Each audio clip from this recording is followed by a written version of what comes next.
Sadarkah saudara bahwa upah itu hanya berlaku buat orang yang bekerja?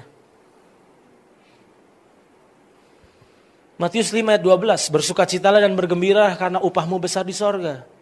Lukas 6 ayat 23, bersukacitalah pada waktu itu dan bergembiralah sebab sesungguhnya upahmu besar di sorga. Kolose 3 ayat 24, kamu tahu bahwa dari Tuhanlah kamu akan menerima bagian yang ditentukan bagimu sebagai upah. Yuk kita kerja buat Tuhan, amin. Ketika engkau menerima keselamatan itu gratis. Tapi upah itu ditentukan oleh kerja dong.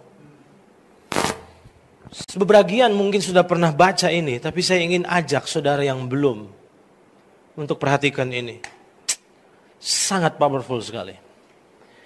Kisah dari Brian J. Bailey saat dia masih muda dan meninggal dan kemudian bangkit kembali. Jadi orang ini mengalami konflik berat, itu sebabnya dia minta mati sama Tuhan. Dikabulin, dia mati. Rohnya keluar dari tubuhnya. Dia ceritakan. Ia melihat dirinya sendiri meninggalkan tubuhnya. Dan kemudian terbang dengan kecepatan yang luar biasa ke sorga. Tetapi semakin dekat ke pintu gerbang surga, semakin besar kesedihan yang ia rasa. Lalu di depan matanya ia melihat seluruh kehidupannya terbentang di hadapannya seperti dalam film singkat. Ia dapat melihat dirinya sendiri ketika ia masih bayi, masa anak-anak, masa remaja sampai saat dia meninggal. Tetapi kemudian film singkat itu berhenti dan yang ada hanyalah film-film kosong.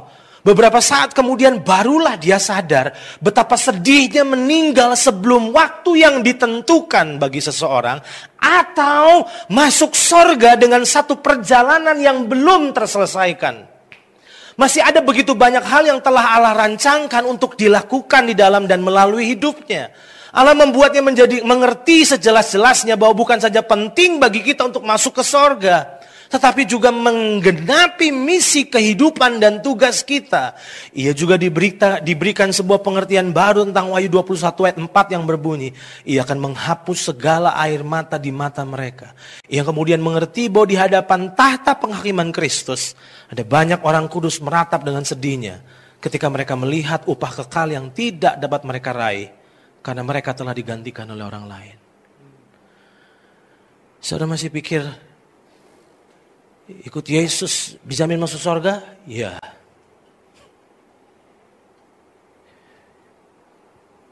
Untungnya dia dibangkitkan lagi. Jadi yang pengen cepat mati, bertobat. Kehidupan adalah kesempatan untuk mengubah dan membangun kekekalan kita. Yuk, jangan cuma mati-matian bangun masa depan yang 20 tahun yang akan datang.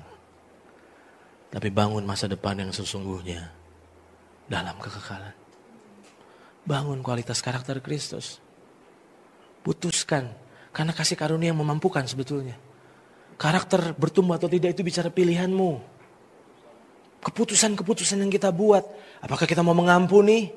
Atau kita menyimpan kesalahan orang? Apakah kita mau pelit? Ataukah kita mau murah hati? Itu pilihan-pilihan. Tapi ketika saudara memutuskan yang tepat, karakter Kristus akan mulai bertumbuh. Makin bertumbuh, makin bertumbuh. Dan itu bukan cuma dinikmati dalam kekinian kita. Tapi akan kita nikmati sampai kekekalan kita.